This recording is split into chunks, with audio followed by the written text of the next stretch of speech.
27 आयत को पढ़ेंगे।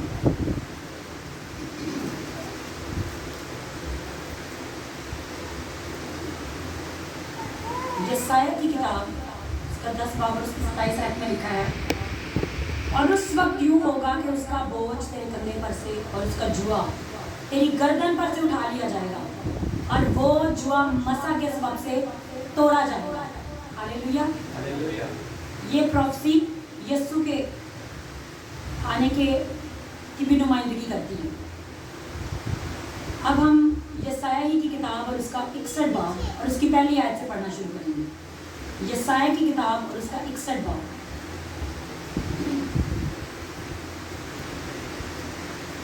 खुदावंद खुदा की रूह मुझ पर है, क्योंकि उसने मुझे मसा किया ताकि हलीमों को खुशखबरी सुनाऊं। उसने मुझे भेजा है कि शिकस्ता दिलों को तसल्ली दूं, कैदियों के लिए रिहाई और असीरों के लिए आज़ादी का ऐलान करूं, ताकि खुदावंद के साले मकबूल का और अपने खुदा के इंतकाम के रोज़ का इश्तिहार दूं और सब गमगीनों को दिलासा दूं। सयून के गमज़दों के लिए ये मुकर्रर कर दूं कि उनको रात के बदले से राह और मातम की जगह खुशी का रोगन और उदासी के बदले से ताइश का किल्लत बख्शूंगा, ताकि वो सदाकत के दरख्त पर खुदावंद के लगाए हुए कहलाएं कि उसका जलाल जाहिर हो। हालेलुया। खुदावंद के कलाम में से हमने पढ़ा है कि खुदावंद की रूह मुझ पर है और उसने मुझे मसा किया है। इससे पहले हमने पढ़ा है कि मसा के सबब से ये जुआ तोड़ा जाएगा। बाप से क्या निकलता है? बाप से कुदरत निकलती है। ये मसा हजूरी सब कुछ, इसका ऑनर एक ही है, वो है हमारा बाप यहोवा खुदा। सब कुछ उसके अंदर से निकलता है और उससे बहकर हमारी तरफ आता है, और जो लोग अपनी निगाहें उसके तख्त पर लगाए रहते हैं उनके अंदर ये मसा एंटर करना शुरू हो जाता है, और जो लोग उसकी हजूरी में रहते हैं उन्हें बहुत सारी चीज़ें खुदा बाप फ्री में देना शुरू कर देता है, क्योंकि वो उसके तख्त पर अपनी निगाहें लगाए रहते हैं। अब खुदावंद हर एक को नहीं चुनता, ये तो हम पहले से ही जानते हैं कि जो हमारे पैदा होने से पहले ही हमें खुदावंद ने चुना होता है, लेकिन हमारी एक आज़ाद विल होती है। हम अपनी फ्री मर्जी के ऊपर होते हैं कि हम अपनी मर्जी से चाहे हम खुदा के साथ चल लें, चाहे हम खुदा के साथ ना चलें। तो खुदा की कुदरत हमारे लिए कसरत से मौजूद है यीशु मसीह के सबब से, और जितने यीशु मसीह पर ईमान लाते हैं उसके बाद हर एक के लिए खुदावंद की कुदरत आज कसरत से मौजूद है। और जिस तरह यीशु ने, अगर हम अंजील में पढ़ें तो वहाँ पर लिखा है, लूका की अंजील में, दूसरी भी अंजील में लिखा है कि यीशु मसीह ने जब वो नविश्ता खोला और जब वो दिन था कि जब यहूदा के कबीले की बारी थी कि वो नविश्ता उस जगह पर पढ़ा जाए, तो यीशु मसीह ने अपने कबीले को रिप्रेजेंट किया। इसके बारे में मैंने थोड़ा सा सुना हुआ है। वो ये है कि यीशु मसीह के जो कबीला की नुमाइंदगी थे वो यीशु मसीह कर रहे थे उस वक्त। जैसे ये हमारे पास बाइबल ऐसे नहीं थी, हर एक कबीले के ख़ानदान के पास कुछ स्क्रिप्चर होते थे, और उस ख़ानदान का जो फ़र्द होता था वो उसको दिया जाता था, उसने उस सबत के रोज़ उसको पढ़ना होता था। यीशु मसीह ने जब वो हवाला लिया तो यीशु मसीह ने अपने घराने, अपने कबीले को रिप्रेजेंट करते हुए वो हवाला पढ़ा और कहा, खुदा का रूह मुझ पर है, उसने मुझे मसा किया है। उसने क्या किया? मुझे मसा किया। इसके अलावा यीशु मसीह ने और कुछ नहीं कहा कि उसने मुझे ये भी चीज़ दी है, उसने मुझे मसा किया। और मसा कौन करता है? खुदा का रूह। खुदा का रूह जब उतरता है तो वो आपको मसा करता है। और मसा किस लिए किया जाता है? कलाम में भी हमने पढ़ा है कि मसा के सबब से ये जुआ तोड़ा जाएगा। तो कोई भी बंधन हो, कोई भी जुआ हो, कोई भी तरीके की कुव्वत हो, जब आपके ऊपर वो मसा आकर ठहर जाता है तो वो जुआ खुद ब खुद टूटना शुरू हो जाता है। और दूसरी ये बात मैंने ये सीखी है कि ये नहीं है कि पहले जो जुआ था वो टूट गया, उसके बाद कोई टूटेगा नहीं। जब हमारे ऊपर वो मसा का लेवल, जो डिज़ायर्ड लेवल खुदा ने हमारी ज़िंदगी में रखा हुआ है, वहाँ हम अब अपनी हाई पीक पर पहुँच जाते हैं, तो तब क्या होता है? वो जुआ जो है वो हमारे ऊपर आने से पहले ही टूट जाता है। हालेलुया। क्योंकि खुदा का रूह हम पर आकर ठहर जाता है और उसकी कुदरत हम पर जुम्बश करती है। और उसकी कुदरत हमें क्यों छूती है? क्यों खुदा ने हमें मसा किया? खुदा ने हमें अपने लिए मसा किया, क्योंकि यीशु मसीह कह रहे हैं کیونکہ اس نے مجھے مسا کیا ہے تاکہ میں حلیموں کو خوشخبری سناؤں، شکستہ دلوں کو تسلی دوں، قیدیوں کے لیے رہائی، اسیروں کے لیے آزادی کا اعلان کروں، تاکہ خداوند کے سال مقبول اور خدا کے انتقام کے روز کا اشتہار ہو۔ جب ہم ورشپ کر رہے تھے تو وہاں ہم گا رہے تھے گیت میں کہ اس کی بادشاہی میں کوئی دکھ کوئی رونا نہیں ہے۔ تو میں دیکھ رہی تھی ہم سب، بلکہ اور بھی بہت سے لوگ ہیں، ٹیبلز لگی ہوئی ہیں اور وہاں پر ہم یسوع مسیح کے ساتھ بیٹھ کر کھانا کھا رہے ہیں۔ تو یہ جو لکھا ہوا ہے تاکہ خداوند کے سال مقبول کا اور خدا کے انتقام کے روز کا اشتہار ہوں اور سب غمگینوں کو دلاسا دوں، کیونکہ وہ روز آنے والا ہے جب ہم خدا کے بیٹے کے ساتھ تختوں پر بیٹھیں گے اور فرشتوں کا انصاف کریں گے اور یسوع مسیح کے ساتھ ہم اس ضیافت میں شریک ہوں گے جو باپ نے ہمارے لیے تیار کی ہے۔ تو خدا نے ہمیں چنا ہے، ہمیں یہ صرف اسی لیے نہیں چنا کہ ہمارے صرف اپنے بندھن اور جوئے ٹوٹیں، ہمارے تو ٹوٹیں گے، ہمارے بھی بندھن جوئے ٹوٹیں گے، ہمارے گھرانوں خاندانوں کے بندھن جوئے بھی ٹوٹیں گے، بلکہ خدا نے ہمیں مسا کیا ہے کہ ہم قوموں کے لیے خوشخبری کا سنانے کا ذریعہ بن جائیں، قوموں کو بندھنوں سے آزاد کرنے کا ذریعہ بن جائیں اور ان کے لیے آزادی کا، رہائی کا، ڈیلیورنس کا وسیلہ بن جائیں، کیونکہ یسوع مسیح یہ کام ایک بار کر چکا ہے اور اب ہم یسوع مسیح کے بہن بھائی، باپ کے بیٹے بیٹیاں بن کر ان کاموں کو کرنے والے ہیں۔ پچھلے دنوں جب ہم سیکھ رہے تھے کہ جو اختیار ہے وہ اختیار کیا ہے؟ اتھارٹی۔ جب تختوں پر بیٹھتے ہیں، اب بادشاہ دیکھیے، جب تک وہ بادشاہ کی کرسی پر نہیں بیٹھتا کوئی اسے بادشاہ کہتا ہے؟ جب تک بادشاہ کو مسا کر کے اس کو تاج نہیں پہنایا جاتا کوئی بھی اسے نہیں مانتا، لیکن جب بادشاہ بنا کے اسے اناؤنس کر دیا جاتا ہے تو اس کی اتھارٹی سب پر واضح ہو جاتی ہے۔ اس کو ہم تھوڑا سا ایگزامپل سے سیکھیں گے۔ جب سلیمان نے بادشاہ بننا تھا تو اس سے پہلے اس کا بھائی ادونیا، اس نے کچھ لوگوں کو اکٹھا کیا اور اعلان کرا دیا کہ میں بادشاہ ہو گیا ہوں۔ لیکن جب داؤد بادشاہ کو بتایا گیا تو اس نے کہا کہ سلیمان میرے تخت پر بیٹھے گا۔ اس نے اسے گدھے پر سوار کرایا اور اسے بادشاہ کی کرسی پر بٹھایا اور اسے اناؤنس کرایا اس کے لیے کہ میرے بعد یہ بادشاہ ہوگا۔ جب اناؤنسمنٹ ہو جاتی ہے تب آپ پر وہ بادشاہ کے لیول کی گریس آنا شروع ہو جاتی ہے۔ اب اگر ہم دیکھیں تو داؤد کو جب وہ بچہ ہی تھا تو سیموئل نے اسے بادشاہی مسا کے لیے انوائنٹ کیا تھا، کیونکہ خدا نے کہا تھا کہ جاؤ اسے مسا کر، ساؤل کے بعد یہ بادشاہ ہوگا۔ لیکن کیا ہوا؟ اس سے ایک لیول تک آزمائشوں کو، اسٹرگل کو برداشت کرنا پڑا۔ کوئی بھی چیز آپ کو فری میں ایسے نہیں ملتی، پہلے آپ کو اپنے آپ کو پروو کرنا پڑتا ہے خدا کے ذریعے میں۔ جب آپ خدا کے سامنے اپنے آپ کو ثابت کر لیتے ہیں اس کے بعد خدا آپ کے لیے ساری چیزوں کو کھول دیتا ہے۔ تو ہمیں کیا کرنا ہوتا ہے؟ سب سے پہلے اپنے آپ کو خدا کے ذریعے میں ثابت کرنا ہوتا ہے، اور اس کی بیسٹ ایگزامپل آپ یسوع مسیح سے دیکھتے ہیں کہ وہ آدمیوں میں حقیر مردود، مرد غمناک اور رنج کا آشنا تھا۔ اس کی گویا تحقیر کی گئی مگر اس نے ہماری خطائیں اٹھا لی۔ وہ اس قدر کچلا گیا کہ اس کی اپنی کوئی شکل و صورت نہ تھی، لیکن پھر بھی وہ ہماری خاطر کچلا گیا، گھائل کیا گیا۔ وہ یہ سب کچھ کیوں کرنے آیا تھا؟ اس نے پروو کیا کہ میں باپ کی مرضی کو پورا کرنے کے لیے دنیا، ہر ایک چیز کو چھوڑ کے اپنے آپ کو قربان کر سکتا ہوں۔ تو جو اپنے آپ کو اس لیول تک پروو کر لیتے ہیں خدا کے حضوری میں، ان کے لیے تختوں پر بیٹھنے کے لیے اناؤنسمنٹ ہو جاتی ہے۔ ہاللیلویا۔ اب یہ تختوں پر بیٹھنے کے لیے اناؤنسمنٹ کیا ہے؟ میں ایک اسکرپچر میں نے بائبل میں سے فون میں کھولا تو وہاں پر لکھا تھا اتھارٹی، تھرون پر بیٹھنا۔ اس کا اصل میننگ جو ہے وہ ہے رول کرنا، دوسروں کو سب ڈیو کرنا، مطلب اپنے انڈر لے کے آنا، اور سب سے بڑھ کر انوائنٹنگ۔ جس تخت پر آپ بیٹھتے ہیں وہ انوائنٹنگ آپ کے اوپر آ جاتی ہے۔ اگر آپ کسی ملک کے بادشاہ کی کرسی پر بیٹھے ہیں تو اس بادشاہ کو جو رول کرنے والی انوائنٹنگ ہے، خدا ان کے کلام میں لکھا، اگر ہم نبوکت نظر दानियल की किताब में पढ़े तो वहाँ लिखा है कि खुदा ही मुकर्रर करता है, वो ही अपनी मर्जी से लगाता है, वो ही ठहराता है, वो ही मुकर्रर करता है, और वो जिससे चाहता है जिसे देता है, और जिससे चाहता है उससे वो छीन लेता है। क्योंकि नबूकदनेस्सर बादशाह ने जब ये कहा कि सब कुछ तो मेरे ही हाथों ने किया, तो उससे बादशाह छीन ली गई।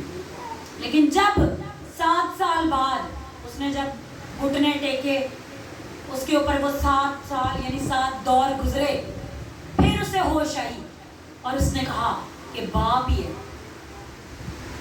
जो बादशाहों पर इख्तियार रखता है, वही सब कुछ करता है, उसी के पास अथॉरिटी है, उसी के पास इख्तियार है। अगर आज आपके पास कोई अथॉरिटी है, इख्तियार है, तो वो अथॉरिटी और इख्तियार किसने दी है? बाप ने। तो असल आज हमारा जो मेन इस मैसेज का हमारा जो टॉपिक है, वो थीम है अनॉइंटिंग। और वो अनॉइंटिंग ऑपरेट कहाँ से होती है? बाप के तख्त से। तो कलाम कहता है वो जिसे चाहता है उसे देता है, और जिससे चाहता है वो छीन लेता है। अगर किसी अथॉरिटी, किसी लेवल, किसी थ्रोन पर खुदा ने आपको बिठाया है, तो उसने आपको वो अनॉइंटिंग दी है। थ्रोन पर बैठना ये नहीं है कि हम अब ये हो जाएगा, वो हो जाएगा। उसका मतलब है कि वो ग्रेस, वो लेवल, वो अथॉरिटी, वो अनॉइंटिंग सबसे बढ़कर आपके ऊपर आ चुकी है। आप जब आदम और हवा बाग में थे, तो उनके ऊपर ये अनॉइंटिंग थी, और वो अनॉइंटिंग इस कदर ज़्यादा थी कि वो बाप से रूबरू बातें करते थे। असल जो अनॉइंटिंग का मतलब है वो ये है कि बाप के तख्त के सामने बैठकर उससे रूबरू बातें करना, और वहीं से वह अनॉइंटिंग का आपके ऊपर बहती है। और जब वहाँ से अनॉइंटिंग ऑपरेट होती है, तो ही आपकी अंदर जो अनॉइंटिंग है वो हैवी होकर वर्क करना शुरू कर देती है, वो ओवरकम करना शुरू कर देती है दूसरी चीज़ों में। दुनिया में कोई भी इख्तियार, कोई भी चीज़ आपको मिल जाए, उसका सोर्स एक ही है, वो यहोवा खुदा है। वो ही सब चीज़ों को बनाता और सब चीज़ों को गिराता है। तो खुदावंद यीशु मसीह को वो ये इख्तियार और अथॉरिटी दी गई थी, वो एक ही बार में अपनी जान देकर सारे तख्तों पर बैठ गया, और सबसे बढ़कर उस तख्त पर बैठ गया जो बाप के दाहिने हाथ पर बैठा है। यीशु के अलावा कोई और शख्स है ही नहीं जो उस तख्त पर बैठने के काबिल हो। अगर हम मुकाशफा की किताब में पढ़े तो वहाँ लिखा है कि 7 मोहरों को तोड़ने वाला एक ही बड़ा गालिब है, और वो यीशु मसीह है। उसी के ऊपर वो 7 रूहें, 7 कलीसियाएं, हर चीज़ की जो कुदरत है 7 चरागदानों में वही मूव करता है, उसके ऊपर सारी ग्रेस और अथॉरिटी है। और यीशु मसीह ही इस सारी अनॉइंटिंग का, सारे इस इंतज़ाम का, अब क्या है, यीशु मसीह को बाप ने क्या दिया है? हाकिम बनाया हुआ है, रूलर बनाया हुआ है। अब एक बादशाह है, उसके दाहिने हाथ पर जो शख्स होता है, बादशाह ने सारी अथॉरिटी उसे दी होती है, अब तू ही मेरे बाद ये सब कुछ कर। बादशाहों में देखते हैं कि अगर हम आस्तर की किताबें भी पढ़ें, और भी किताबों में लिखा है कि दूसरे दर्जे का हाकिम, वहाँ पर हम देखें मर्दगी को बादशाह के दूसरे दर्जे का हाकिम बनाया गया था।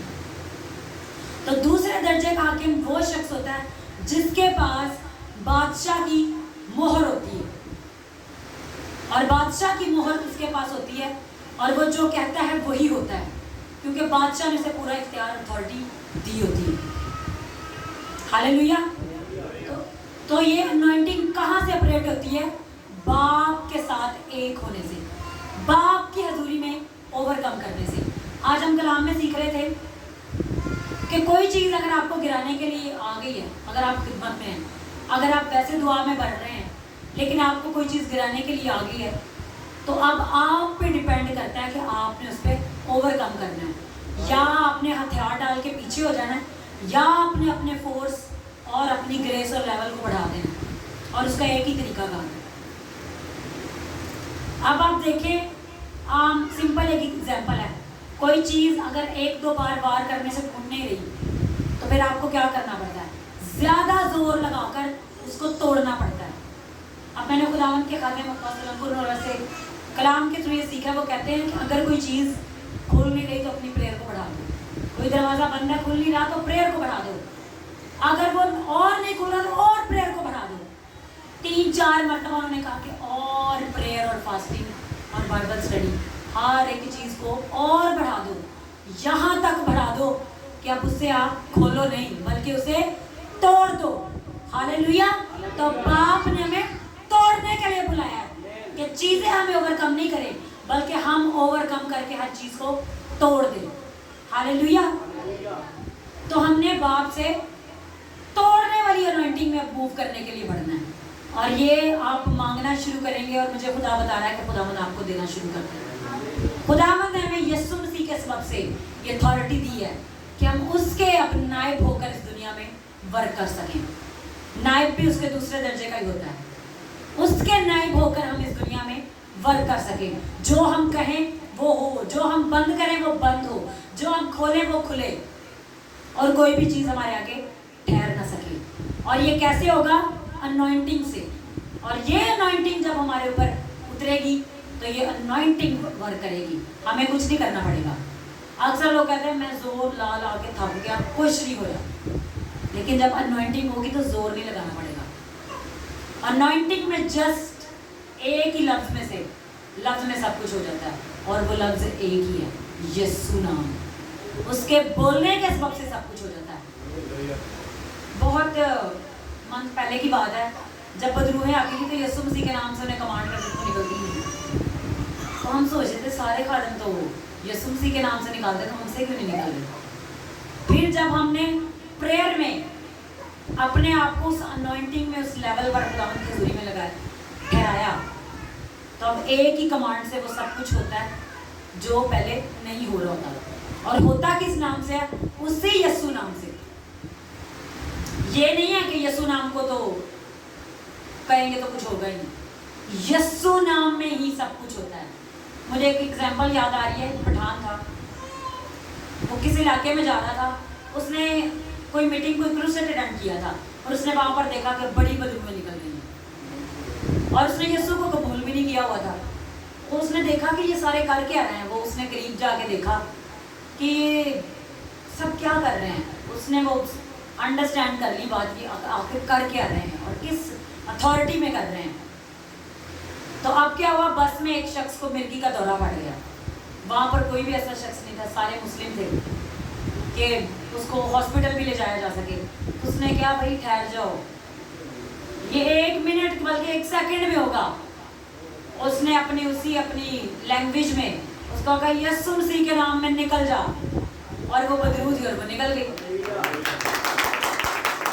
ना तो वो यीशु नाम की उस कुदरत को जानता था, बस ये जानता था कि यीशु नाम में सब कुछ होता है।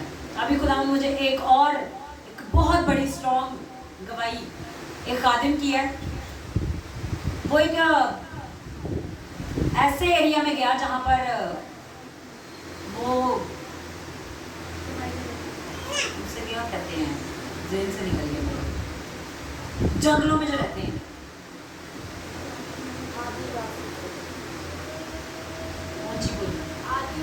आदिवासी। तो वहाँ पर प्रीचिंग करना बहुत मुश्किल होता है। वो क्या करते हैं, जो इंसान जाते हैं कोई और एरिया से, वो उन्हीं को पकाकर वो खा जाते हैं। तो क्या हुआ, खुदा ने उसे कहा तू जा उस इलाके में जाकर काम कर। पहले तो वो डरा कि खुदावन वो तो इंसानों को ही पका के खा जाते हैं, तो मुझे वहाँ पर भेज रहा है। तो क्या हुआ, वो एक दरख्त के ऊपर चढ़ गया, बहुत ऊंचा दरख्त था, वहाँ पर वो नहीं चढ़ सकते थे। वहाँ पर उसने अपना जहाज पहले लैंड किया और एक छोटा सा कमरा लकड़ियों का एक बहुत ऊंचे दरख्त पर बनाया। और जब वो वहाँ पर उसे मारने के लिए, पकड़ने के लिए आते थे, वो सीढ़ी नीचे आती थी उस शख्स की, वो नीचे जब उतरना होता था वो नीचे चली जाती थी, उसे खाना भी जहाज के थ्रू ही पहुँचाया जाता था। और जब वो ऊपर आ जाता था वो सीढ़ी ऊपर आ जाती थी। तो वहाँ पर वो जब उसे मारने आते थे, वो बाइबल खोलता था और उनको प्रीचिंग करना शुरू कर देता था। वो नीचे शोर मचा रहे थे तो उन्होंने यीशु नाम में प्रीचिंग करना शुरू कर देता, और उन्हें बताता कि यीशु नाम में तो बीमार भी ठीक होते हैं, यीशु नाम में बड़े बड़े मौजे होते हैं। उसने बेचारे ने 2 साल लगाए, वहाँ पर एक भी बंदा नहीं, किसी की सुनी। जब 2 साल पूरे हो गए, खुदा ने उसे कहा तेरा टाइम पूरा हो गया, तो चला जा। उसने अपना सामान सारा पैक किया, और वो देखते थे कि वो बाइबल को लेकर वहाँ पर खड़ा होता है और यही कुछ करता है। तो क्या हुआ, वहाँ पर जब वो चला गया, उस इलाके का जो आतंकवादी थे, उनका जो सरदार था, वो बहुत ज़्यादा बीमार पड़ गया। انہوں نے کہا نا تو ہمارے پاس کوئی ڈاکٹر ہے نہ کوئی اور چیز ہے. تو اس نے کہا وہ بندہ کہتا ہوتا تھا کچھ بات, تو آپ اس کے پاس چلتے ہیں. جب وہ گئے تو وہاں سے وہ جا چکا تھا. پھر انہوں نے بڑی کوشش کر کے, خدا نے کوئی ان کے دماغ میں ڈالا, وہ اس کمرے میں گئے, کوئی سامان نہیں تھا, وہاں پر اسے ایک صفحہ ملا. تو انہوں نے کہا یہی وہ لگتا ہے اسی کتاب کا یہ صفحہ ہوگا جس میں سے وہ پڑھ کے ہمیں سناتا تھا. وہ کیا کیا, انہوں نے وہ صفحہ لیا, اٹھایا اور جا کے اس سردار کے اوپر رکھ دیا, اور وہ سردار ٹھیک ہو گیا. ہاللیلویا. اور وہ بائبل کا بھی صفحہ نہیں تھا, وہ صفحہ بائبل کا بھی نہیں تھا. کچھ اس کے اوپر وہ اپنی بیوی کو اس نے کوئی لیٹر لکھا تھا, وہ لیٹر کے 2-4 صفحے ورڈ لکھے ہوئے تھے. بس ان کا یہ ایمان ہو گیا کہ نہیں جی وہ بندہ جو ایسے پڑھتا تھا اٹھا کے, یہ اسی کی قدرت ہے. اور وہ سارے جو آتنکوادی تھے وہ یسوع مسیح میں آ گئے, انہوں نے یسوع مسیح کو قبول کر لیا. جب جس کسی کام کے لیے خدا بھیجتا ہے اور وہ کام کراتا ہے, چاہے اس شخص کی موجودگی میں ہو یا نہ ہو, جو خدا کی مرضی ہے اس کے آگے کچھ نہیں ہو سکتا. جب خدا نے آپ کو انائنٹ کر دیا ہے, جب خدا نے آپ کو ٹھہرا دیا, مقرر کر دیا ہے, جو گریس خدا نے آپ کے اوپر چھوڑ دی ہے وہ آپ ہی کے تھرو مینیفیسٹ ہوگی, وہ آپ ہی کے تھرو ورک کرے گی. چاہے آپ جتنا مرضی کوشش کر لیں, جب وہ آپ کا اپوائنٹڈ ٹائم پورا ہو جائے گا تو وہ ایسے آپریٹ ہوگی, ایسے ورک کرے گی خدا کی قدرت جو آپ نے کبھی سوچی بھی نہیں ہوگی. ہاللیلویا. تو ہم اکثر اپنی آنکھوں کو بند کریں,